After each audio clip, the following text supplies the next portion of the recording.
Hey everyone, welcome. Gonna give folks one more minute to get in and settled, and then we will get started.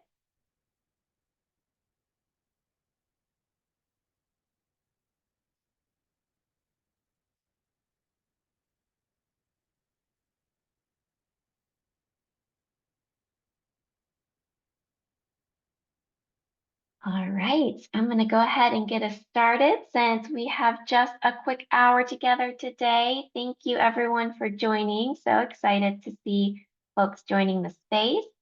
My name is Amanda Noyes, and I am the Arts, Learning, and Accessibility Director for the South Carolina Arts Commission. I am a white female in my mid-30s with brown hair, and I'm wearing a blue sweater today.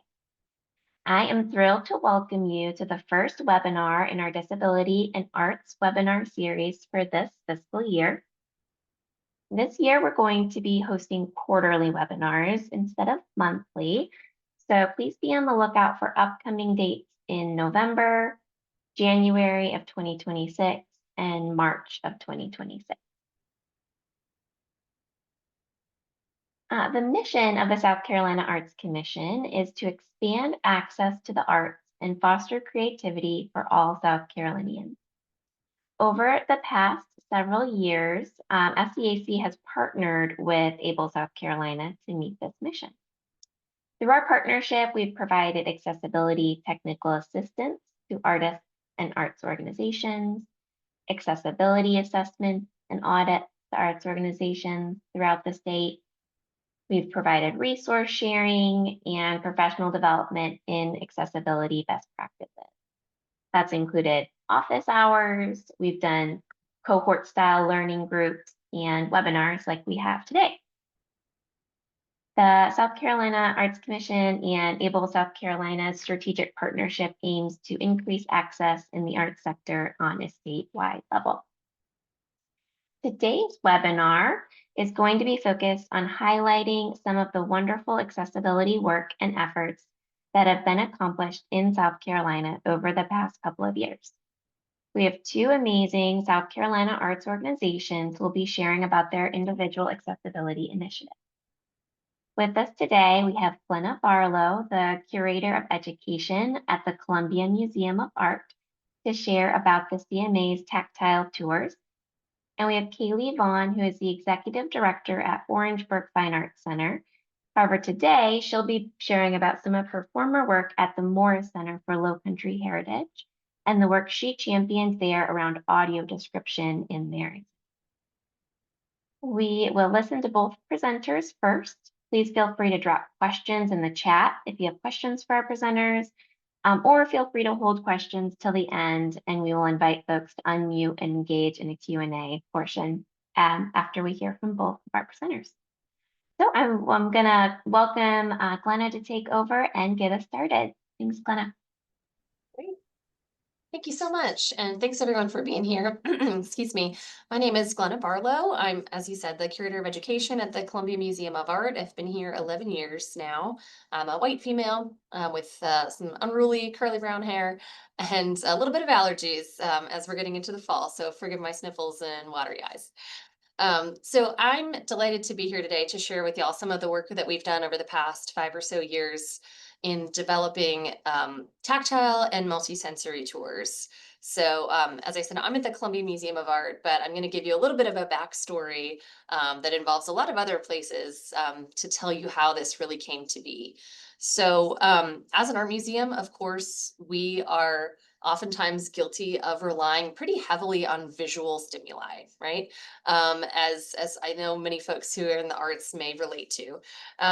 We historically, as you know, as art museums, as institutions, we have often just sort of taken for granted that people can have visual access to the works that we have on display.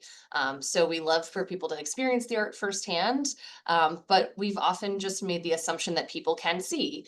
And historically, there's been the assumption perhaps that people who have low vision or who have visual disabilities are not coming to art museums, or that there's nothing for them here and that we shouldn't try to make things available to them.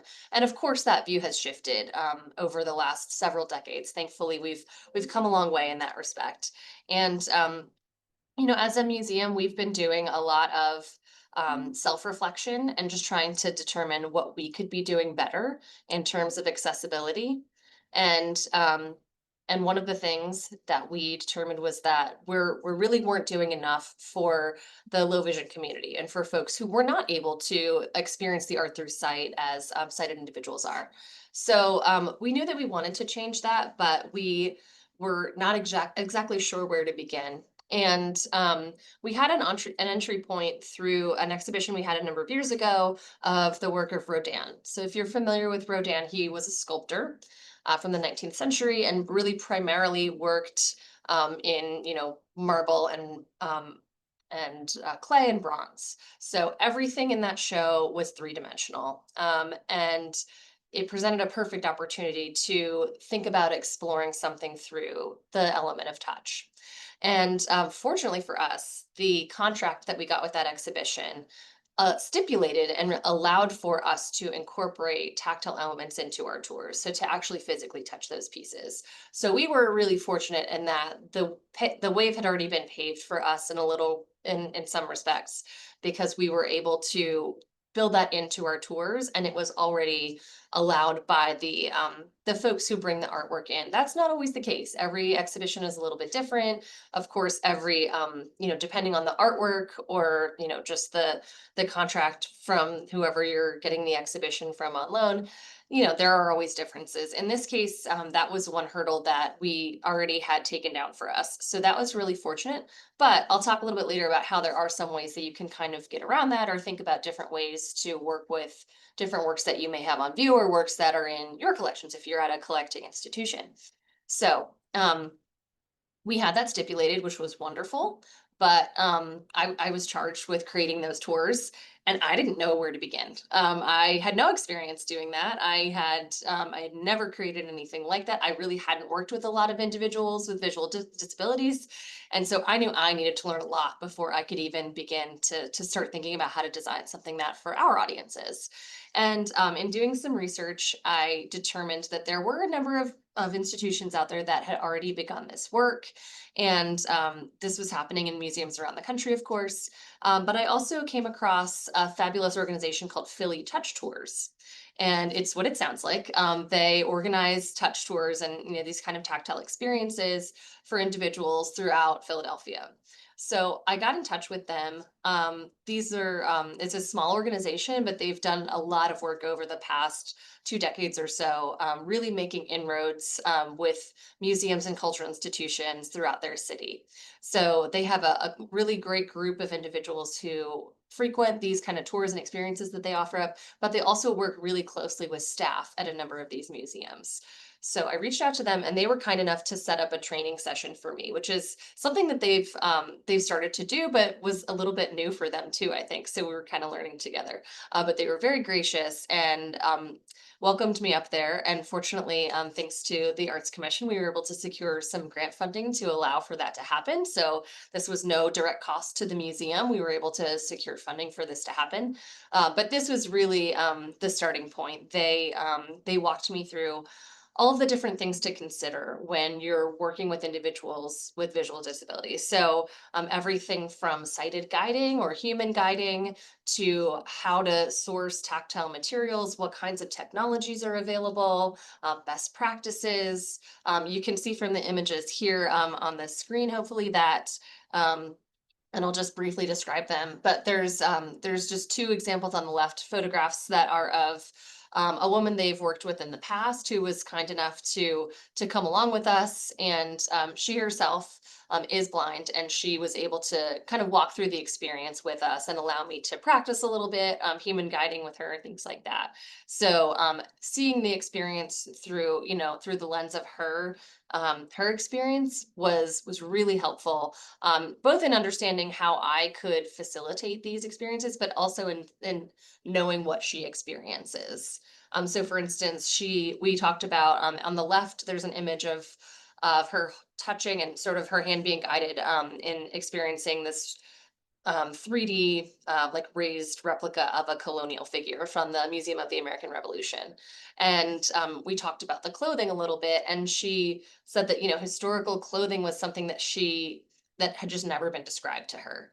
Um, and it just kind of, it was a bit eye-opening, because, there's just some things as a sighted individual that maybe you take for granted, that you've seen photographs of people in the past, or illustrations of people in the past that explain those things in a visual way. But if you haven't physically experienced them and you're not sighted, you may not have. So just thinking about that perspective was hugely transformational.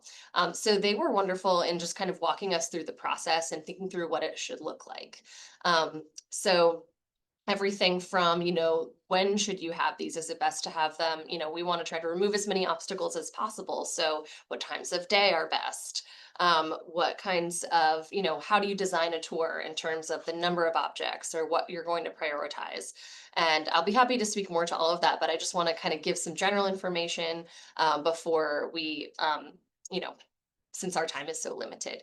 So, Amanda, if you don't mind, I'll advance to the next slide and talk a bit more about how we translated that to our spaces. So we had a lot of work to do after I returned from that research trip, although it was hugely informative.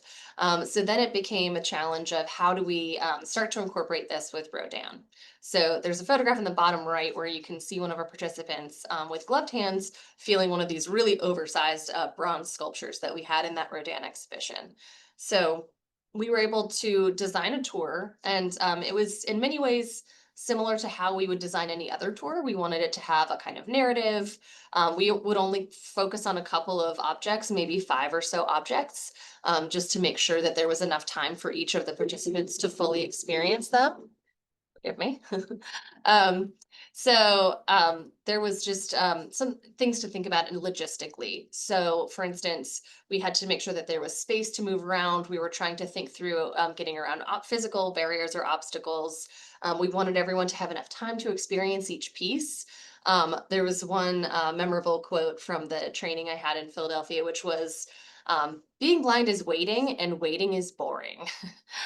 So if you're on a tour like this and someone else is experiencing something through touch, but you're not, it's boring. So you have to think about other ways to kind of incorporate different information as you're allowing for people to have that experience.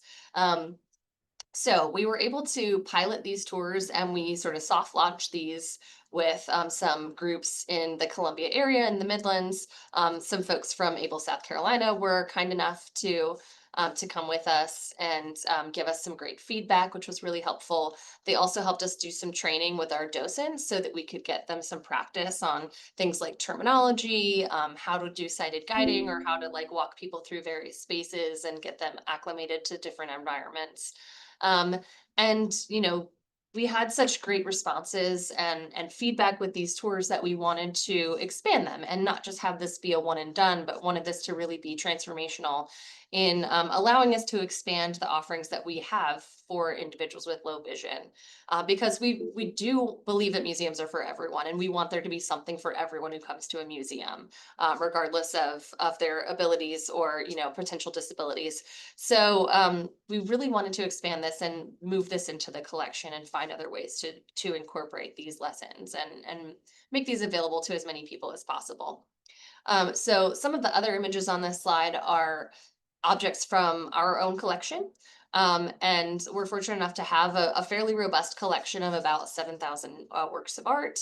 And so we had a number of pieces on display that were 3-dimensional and that would allow for touch. Now, this was a back and forth with our curatorial team. So as an art museum, one of the things we're charged with, of course, is to protect and preserve works of art for, posterity, for indefinitely, for future generations. So we know that touching works of art harms them over time, right? This is something that gets drilled into folks about museums, is that you're not allowed to touch things. And there is a good reason for that, right? We know that the oils in our fingers can damage works of art even just after like being touched for a few times, but certainly over years, that damage can be real and sometimes irreversible. So that's one of the biggest barriers for these kinds of tours. So we had to have conversations with our curatorial and our collections team, because they are charged with keeping the art safe. And so, of course, they are going to be reticent to something like this, which is not the norm. This is not, this is pretty far outside of our usual everyday practices, again, for very understandable reasons.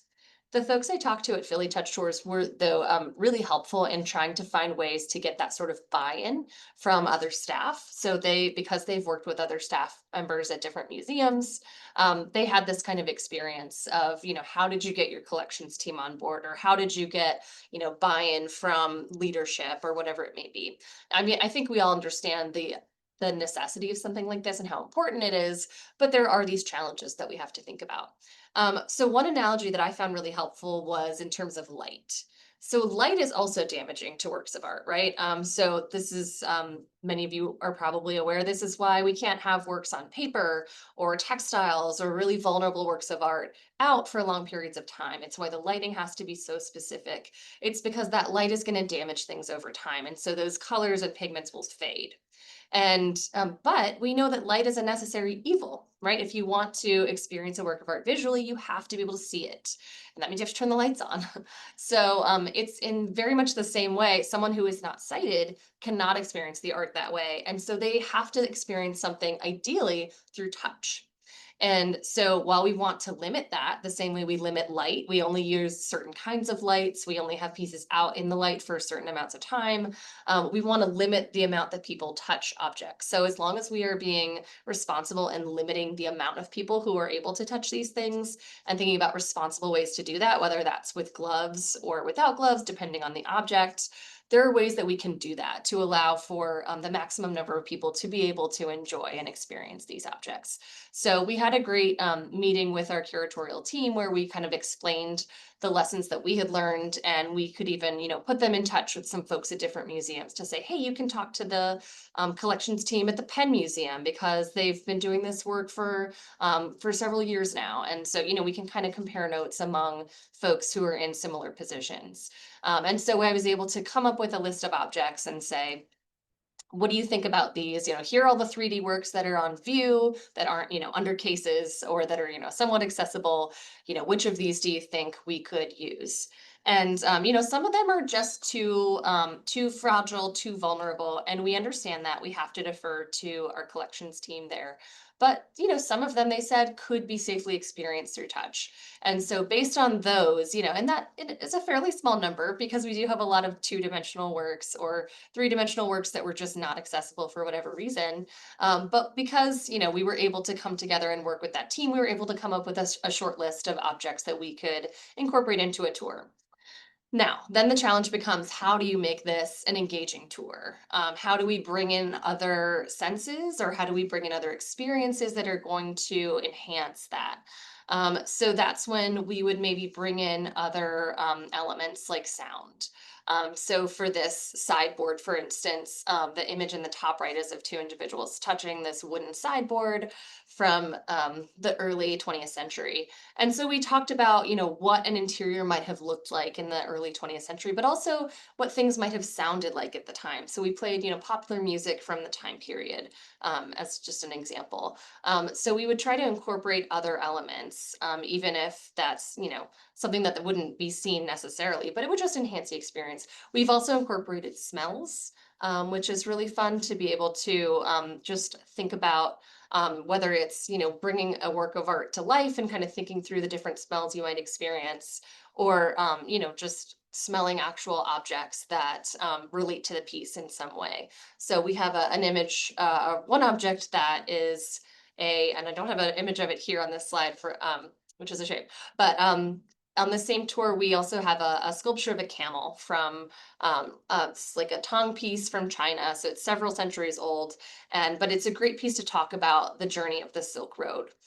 We have a 3D model of this camel. We were able to create that with some 3D printing materials we got over the years, again through grant funding. And so we could allow people to handle the tactile representation of that piece, but we also brought in music from the Silk Road. So we talked about different instruments that might have been played in China at that time and played audio clips of those. We smelled different things, different kinds of spices and things that were traded along the Silk Road. And we kind of built out the story from there, even if it wasn't an object that the participants could touch per se. And we've continued to include these kinds of experiences on our multisensory tours. We've tried to make these a regular thing. And sometimes it is a challenge. So you'll see the image on the bottom left is from the exhibition we had here this past summer. So we actually had two exhibitions. One was the work of Sam Gilliam, and then what you see in this image is from a smaller Let's Have a Talk exhibition, which was sourced from our collection. So there was a piece in here that the visitors were able to touch. This is a metal sculpture by Winston Wingo in our collection, and we got the okay to have a tactile experience of that. But that was the only object that we were able to do that with. So for everything else, it was either two-dimensional or just wasn't accessible. So we had to be creative and think about things like verbal description. So really painting a picture of a work of art, but again, also incorporating things like music. Sam Gilliam loved jazz, and there were a lot of great connections to music in his work, whether it was pieces that he created to accompany ballets or particular jazz musicians that he was inspired by. So we kind of made those connections and incorporated visual descriptions for those 2D works that we couldn't experience in other ways. We've also been able, and this was something we learned from, again, the folks at Philly Touch Tours, but we've had some grant funding and we were able to acquire a thermoform machine. So it's basically a printer that sort of embosses. And so you feed an image through on this special paper, and then I don't know how it works, but it goes through. There's a little light in the machine, and like magic, it comes in on the other side. Anything that was black is now raised and embossed. And so this has been really helpful in order to better explain 2D works of art that have these strong outlines that you can actually follow along with in a tactile way. So we have these actually in our galleries right now for our Keith Haring exhibition. If you know anything about Keith Haring's work, you know that it's very bold, very graphic, lots of bold, bright lines. So it really lends itself to this kind of experience. So that's something that we were able to incorporate on past tours, even for, two-dimensional works that wouldn't necessarily be illuminating if you touch them, right? Because they're just flat. But we were able to try to recreate that experience in other ways. So that's how our tactile tours have sort of evolved. They really started primarily as what this sounds like, just experiencing through touch. Although we did incorporate other things like, tools and different kinds of textures you could experience. But then we realized some of our exhibitions just really didn't lend themselves to touching. There was either nothing that really could be accessed that way or just one object. So we really wanted to broaden that definition. So that's why we've kind of evolved this into multi-sensory tours, because yes, we incorporate touch, but we also think about things like sounds and smells and just other ways to experience an artwork. And if you'll go to the last slide, I can show just a few kind of images of what that's been like. So these are just a smattering of images on some of the tours we've done over the past few years. You can see on the bottom right is someone experiencing one of what I was just describing, those little thermoform raised prints. So you can see there's still color in the background, but any area that's black, so any kind of outline or any area that's black is raised up. So that's a way to just, kind of again, experience that 2D work of art in a different way.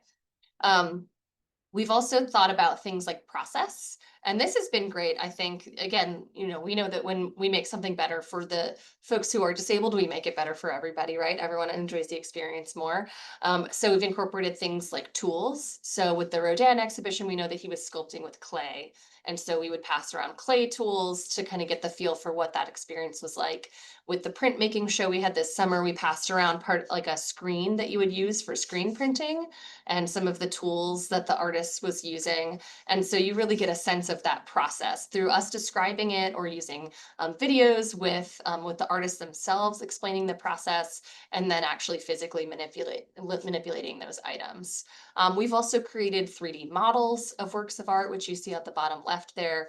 There's a piece in the way back of that image and sort of blurry in the background. It's in the corner. And unfortunately, it's just too fragile to actually be touched. But we were able to create a sort of replica of that using similar materials that people could then handle and pass around. So sometimes we just have to get creative. We have to be a little resourceful and try to find solutions using the means that we have. And we've tried to be cognizant of building this work into what we do for each exhibition. So now for each exhibition, we do incorporate Braille labels as well as the large print guides that we have. And we have started to do more and more verbal descriptions and audio descriptions of our works of art. So I've included a little QR code if you're interested to see some of the examples that we've done of those for past exhibitions. We're still learning more about how to make those the best that they can be, but we want to try to provide something for anyone who walks in the door, even if they're not coming for a tactile or a multi-sensory tour, but someone with low vision or someone who has a visual disability can still experience the art in different ways. And with that, I'm excited to turn things over to Kayleigh and hear more about their experiences at the over at the Morris Center with those kinds of tools. Awesome. Thank you. My name is Kayleigh Vaughn. I am currently the director of the Orangeburg County Fine Arts Center, but I used to be the director of exhibits and programs at the Morris Center for Lowcountry Heritage. I am a white woman in my late 30s, and I have short brown hair, and I'm glad to be here today and talk a little bit about the program that we did a couple years ago within the permanent exhibition at the Morris Center for Lowcountry Heritage. It is located down in Jasper County in Ridgeland, and it is a museum that focuses on history and art together. And also someone who I used to work with, Glenna, actually at the Columbia Museum of Art. I like to infuse art in a lot of what I did when I was there.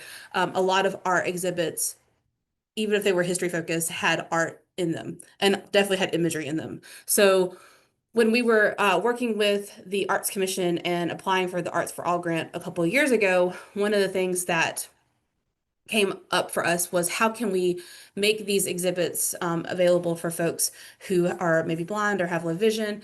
And then we eventually kind of expanded this vision of like, even though we might want to do audio descriptions for these exhibits for this one purpose, it really can be a universal design, and other people can use these audio descriptions, and they can find them as ways to enhance their experience while they're at the Morris Center, because maybe they learn differently, and maybe, being able to hear audio descriptions helps them understand the content a little bit better too, especially if, it's a topic that they're not very familiar with. So, for example, the permanent exhibit, the Battle of Honey Hill, is about a Civil War battle that happened 3 miles from the location of the Morris Center.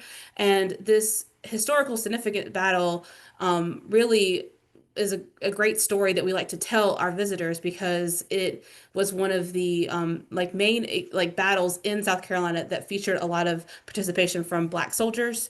And we wanted to make sure that people kind of understood that story. So we had a great meeting with the folks at the assistive technology program early on in our grant process, and they came and they met with us about our spaces, and they looked through our exhibits, and they also let us borrow some different forms of assistive technology that we could test out and determine what we might want to do. And then we were very smart about how can we be low tech, and the fact that, technology can break. So what are some ways that we can incorporate these ideas into what we want to do with this exhibit, but make it to where if something were to happen, we don't have to worry about whether or not technology is going to break or it's going to be, finicky. So that is one of the things that we did whenever we were looking at approaching this exhibit. So what we did, and you'll notice in this photograph of the exhibition, there are panels that are along the sides of the walls.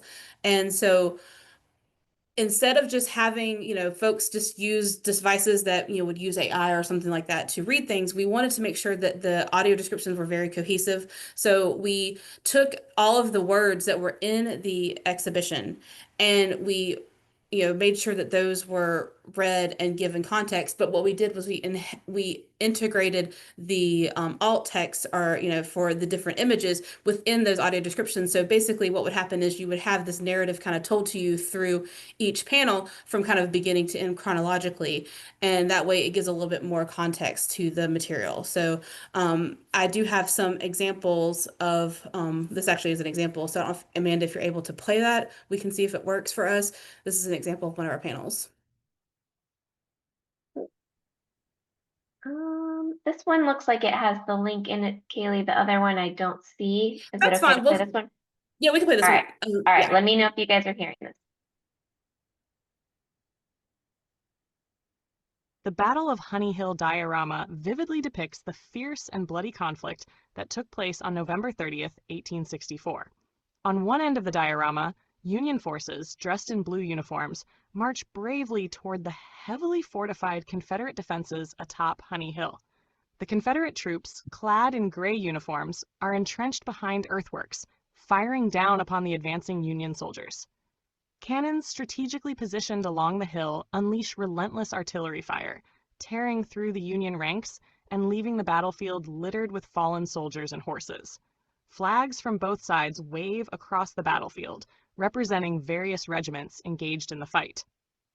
Notably, the 54th and 55th Massachusetts Infantry Regiments, African American units, stand prominently on the Union side, symbolizing their significant role in the battle. The intricate details of the diorama bring this historic confrontation to life, highlighting the bravery and sacrifice of soldiers on both sides.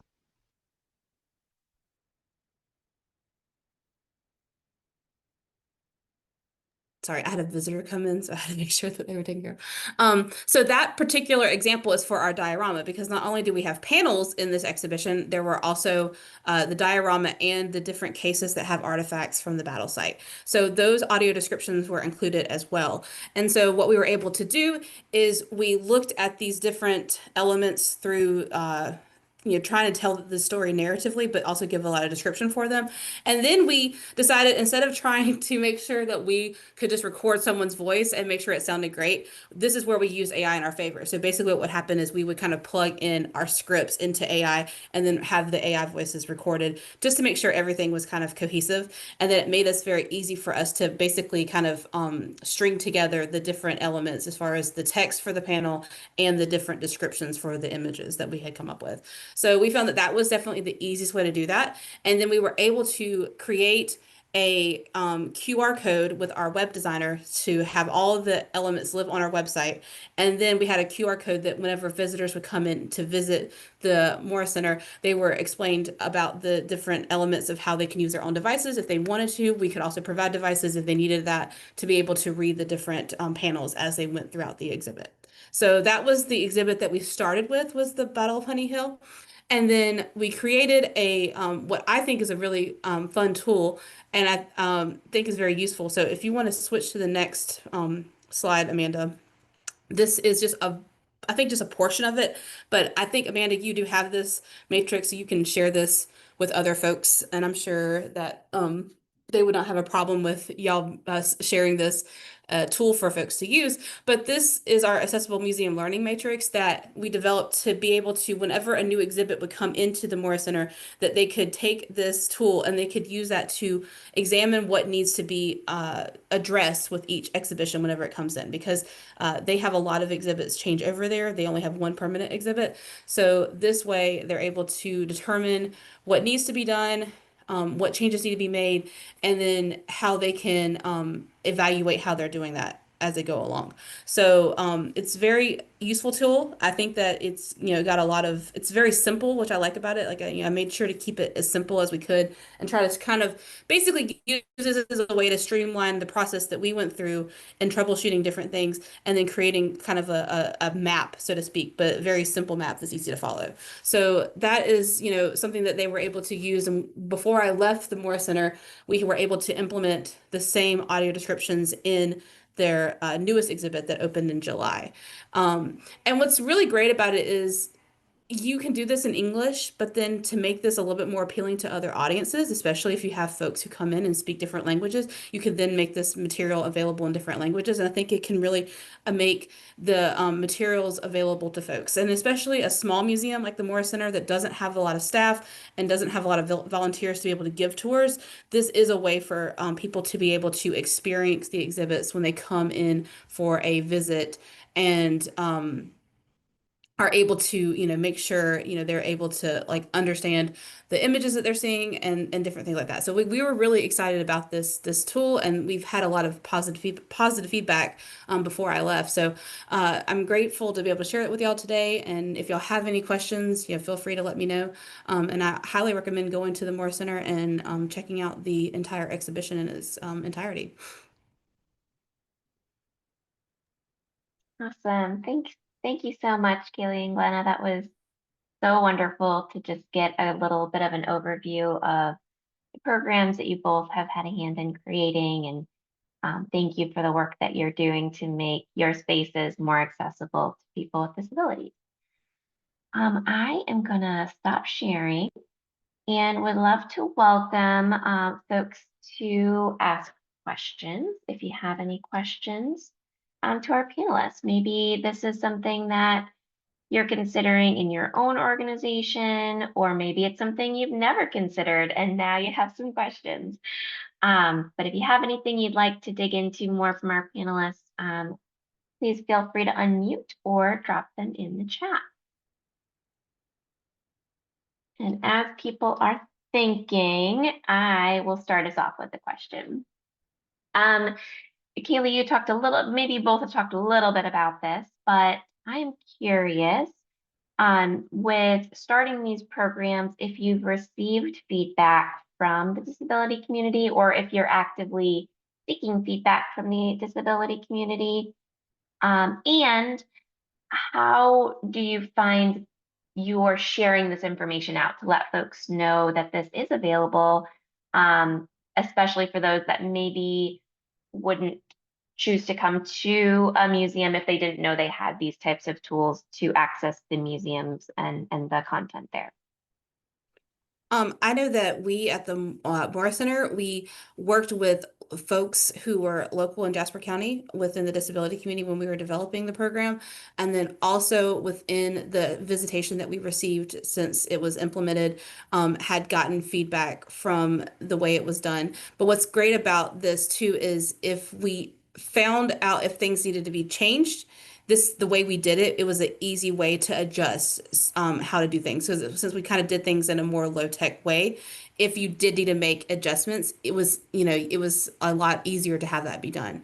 And then I know that they have it still currently advertised on their website, which tells you like the different exhibits that have this element of accessibility as far as the audio descriptions. And then I know that they were working with marketing people to kind of get that messaging out to other folks to make sure that if they didn't necessarily come to the website, there was other ways through social media and through other ways to be able to make people know that was an element that existed at the Morris Center for visitors who would want to come in the future.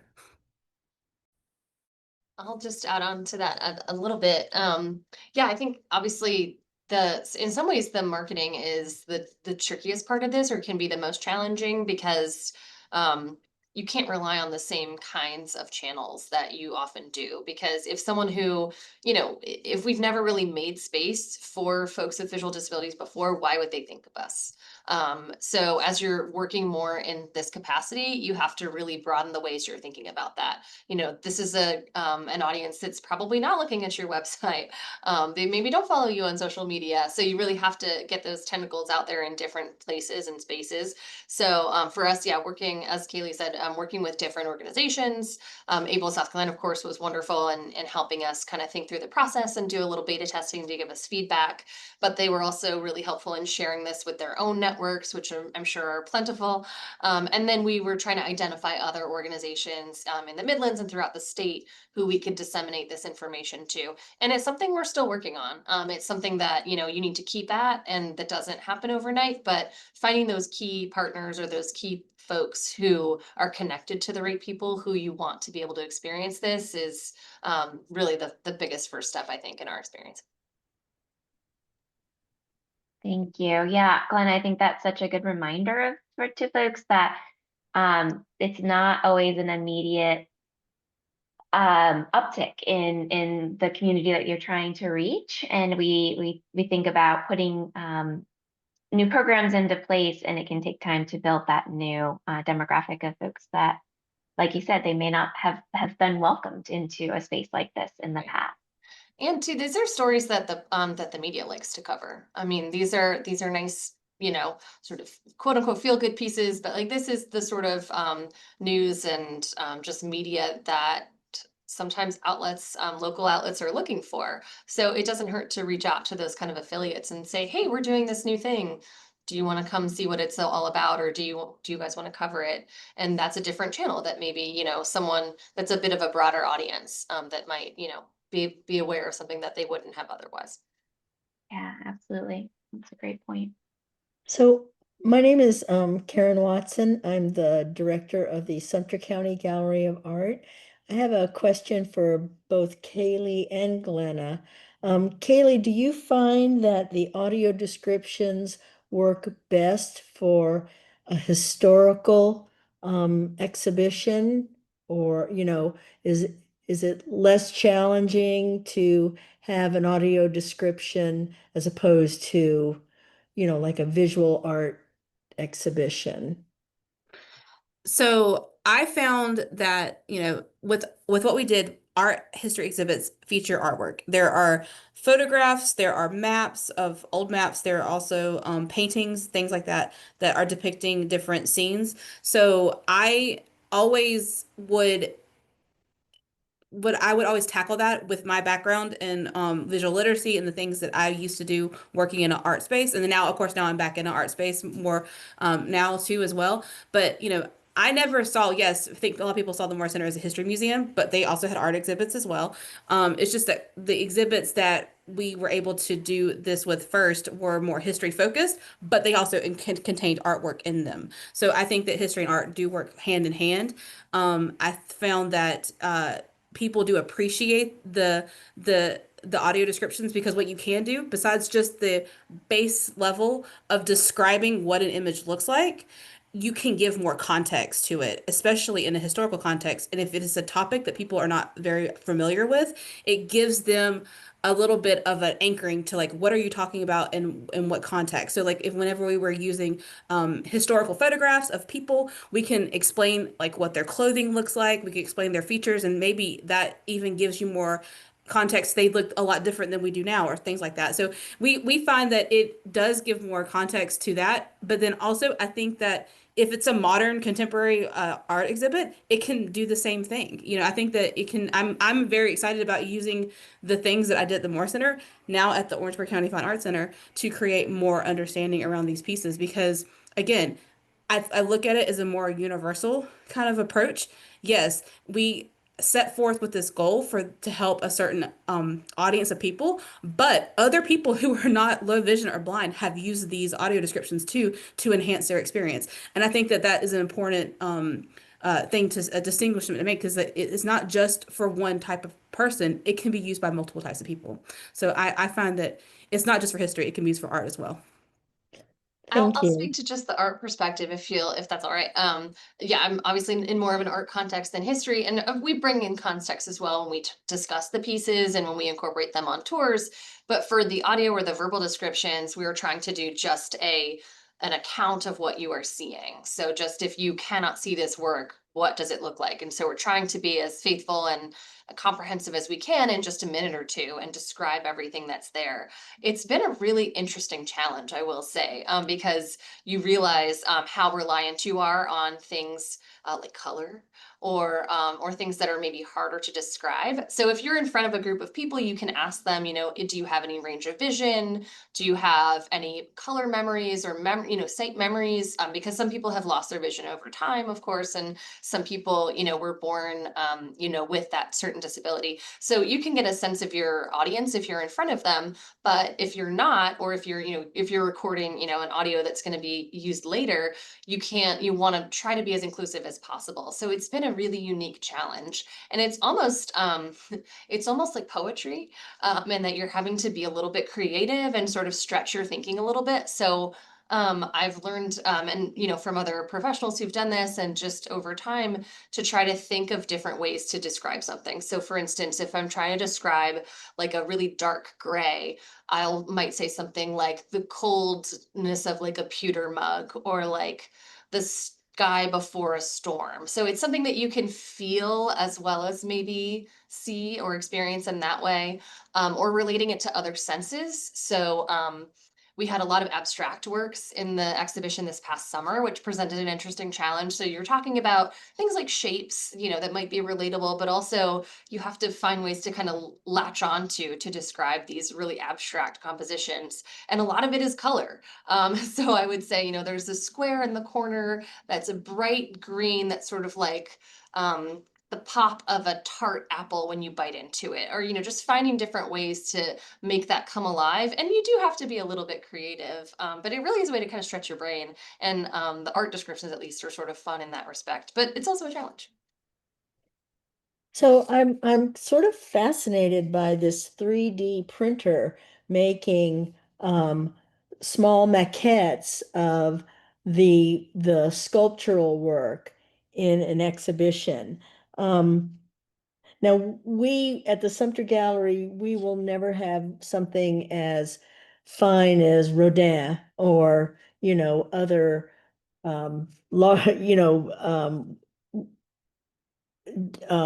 historically and nationally well-known artists. Um, do you ever ask, and this may be a question for Kayleigh, because the Morris Center may and the Orangeburg Center for the Fine Arts may have more, not local artists, but South Carolina artists or even regional artists.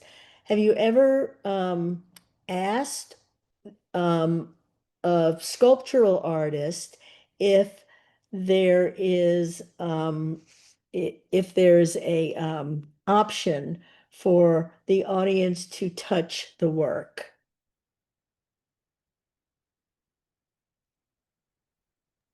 I can say that I haven't personally been able to do that yet. I will say this, the exhibit that the Morris Center currently has on view that is about uh, Revolutionary War battle that happened. It's the second exhibit that we did the audio descriptions for. That exhibit was on loan from the South Carolina State Museum and the Military Museum as well. And so they actually had teaching pieces in that exhibition because it was about archaeology that was done at a specific site. So they made sure that there were actual elements that were made from that were replica pieces that were made from 3D printing, and they were able to have visitors be able to touch those pieces. So that is something that was available already. But I think that uh, that's something I definitely will ask like in the future whenever I'm dealing with artists who have 3D pieces specifically.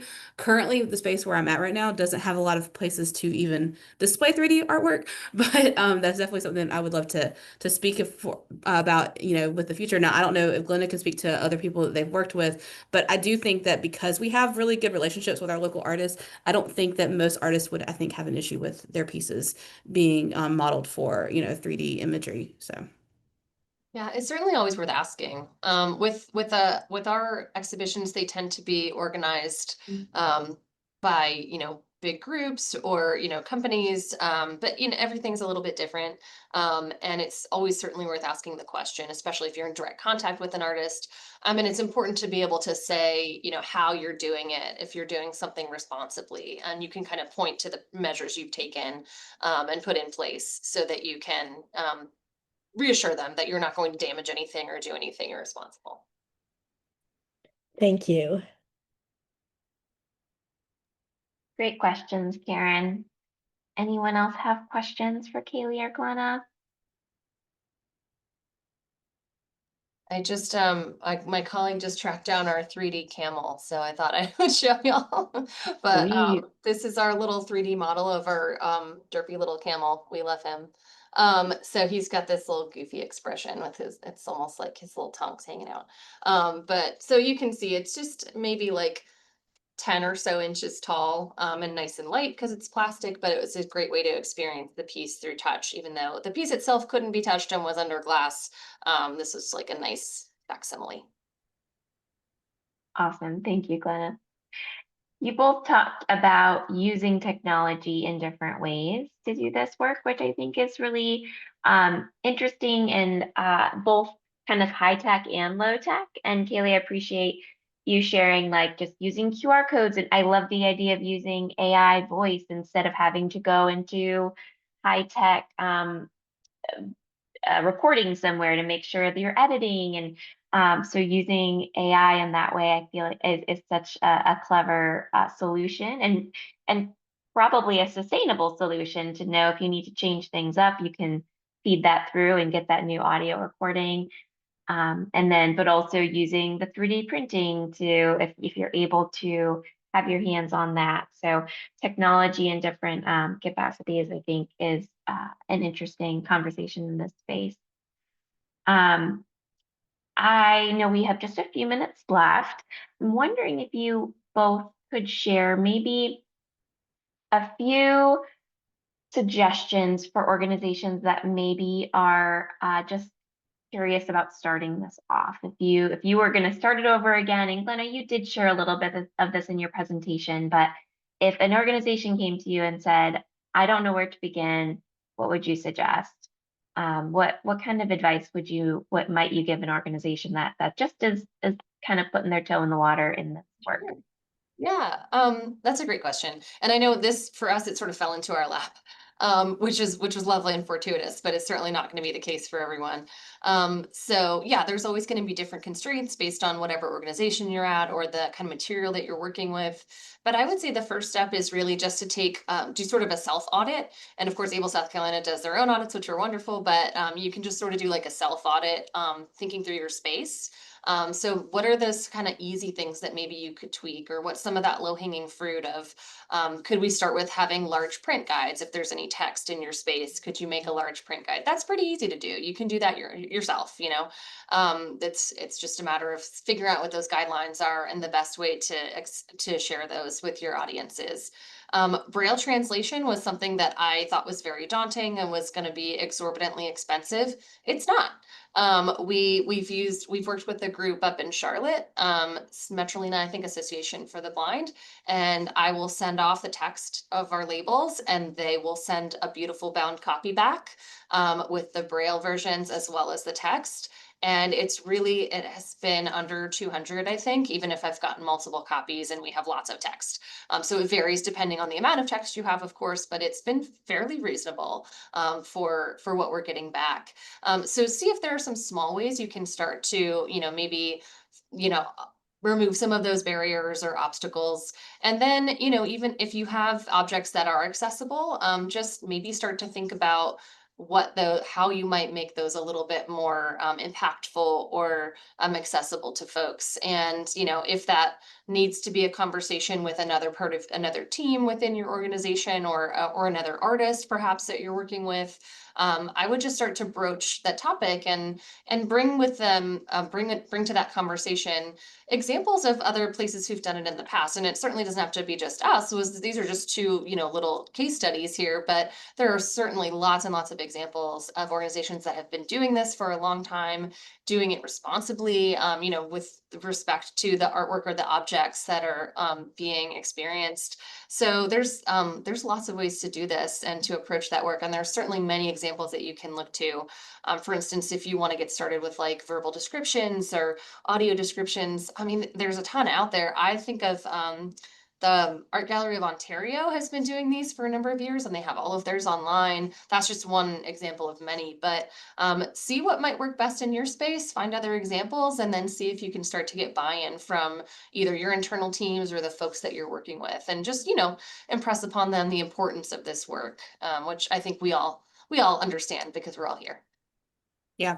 And I will say this, as someone who came from a very small staff at the Morris Center, when I was there, I had to be very mindful about that because, while I, loved being able to have like larger departments to work with, I had to be very smart about it. So we actually had a web designer that we worked with on another part of our project. Wasn't just audio description, but it was making our website more accessible. And so our web designer was a very important person that we became a part of our team when it came to the audio descriptions.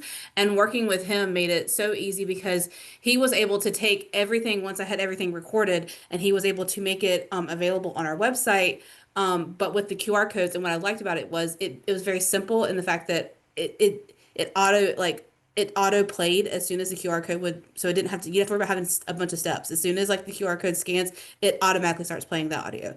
So that's one good thing about it. So you're able to really, try to make them as simplistic as possible. So whenever you're explaining to visitors, where they're located on the QR codes, and having them all the same level, and then explaining, that technology. But what's great about it is it's so sensitive, it was able to start automatically. So, just troubleshooting those ideas and working with people who know more about it than you do is very important. And that's why when I worked with we worked with Daniel, who's with Web Art, the Art, his web designer out in California, and he was excellent to work with. We loved working with him.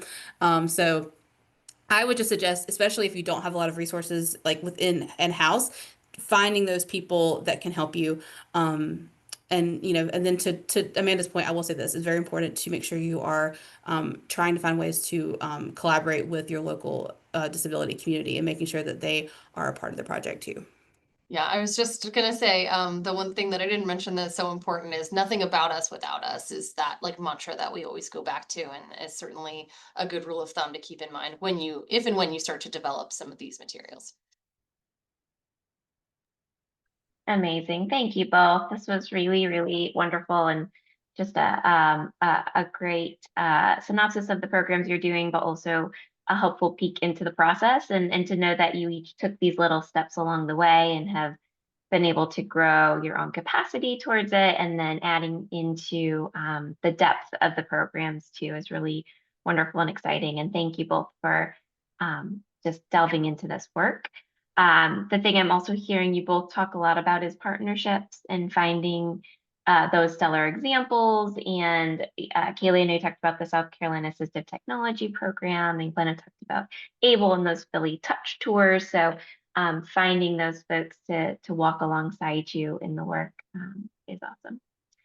So thank you both so much. I'm going to share my screen just for one more minute. And just give a quick reminder that we have our previous webinars up on our website. So for folks that have attended with us in the past, or for those of you who are new, you can watch our previous webinars through our website. We have many sessions up there, so feel free to check those out. And this one will be up there in the next couple of weeks as well. We also have our next webinar coming up in November 5th. And we're going to be hearing from a presenter and artist named Keith Vaughn, who is a CODA. He's a child of a deaf adult, and he uses ASL interpreting in his work. So please consider joining us on November 5th. And then we also have a quick survey for you if you don't mind just sharing feedback on these webinars. It allows us to improve on these in the future. And then also just a reminder for those South Carolina organizations in the room, if you need help on your accessibility journey, if you are looking for partners, the Arts Commission wants to work alongside you. ABLE South Carolina wants to support you. So feel free to reach out to me or to the wonderful team at ABLE to see ways that we can support the work that you're doing in your organizations.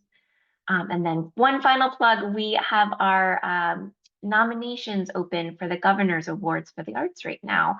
And this year, for the first time, we have a category for accessibility in the arts. So if you are working in this space in South Carolina and want to nominate your own organization for the work you're doing around accessibility in the arts, or if you have a colleague that's doing this work that you want to highlight, we would love to have some great nominations and to be able to uplift the work that's happening in South Carolina around accessibility.